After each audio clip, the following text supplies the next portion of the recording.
Hi అండి అందరికీ. నిన్న మొన్న వర్షాలు పడ్డాయి కాబట్టి చాలా చల్లగా అనిపించింది వెదరు.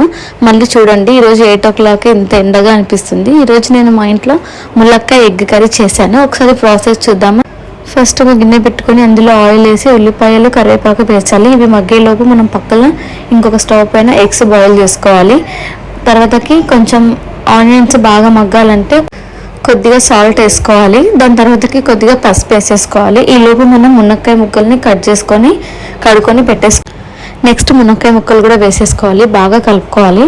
ఫస్ట్లో నాకు ఈ రెసిపీ తెలియదు, అసలు ఒకసారి చేద్దాం అనేసి ట్రై చేశాను, బాగుంది. వీక్లీ వన్స్ అయినా చేసుకుంటాను. తర్వాతకి టమాటో ముక్కలు కూడా వేసేసుకోవాలి. టమాటో మగ్గాక ఉప్పు కారం రెండు ఒకేసారి వేసేసుకోవాలి. బాగా మిక్స్ చేసుకోవాలి. అది కొంచెం వేగిన తర్వాతకి వాటర్ పోసుకోవాలి. ఉప్పు కారం మగ్గిపోయాక ఇందాక ఎగ్స్ బాయిల్ చేసుకున్నాం కదా, ఆ ఎగ్స్కి ఘాట్లు పెట్టుకొని అది కూడా ఇందులో వేసేసుకోవాలి. అది కొంచెం మగ్గిన తర్వాతకి లాస్ట్లో కొంచెం ధనియాల పొడి వేసుకొని కొత్తిమీర వేసుకుంటే అయిపోతుంది కర్రీ. చాలా బాగుంది. ఒకసారి కావాలంటే మీరు కూడా ట్రై చేయండి. నెక్స్ట్ మరొక మినీ బ్లాగ్తో మీ ముందుకు వచ్చేస్తాను. Bye bye.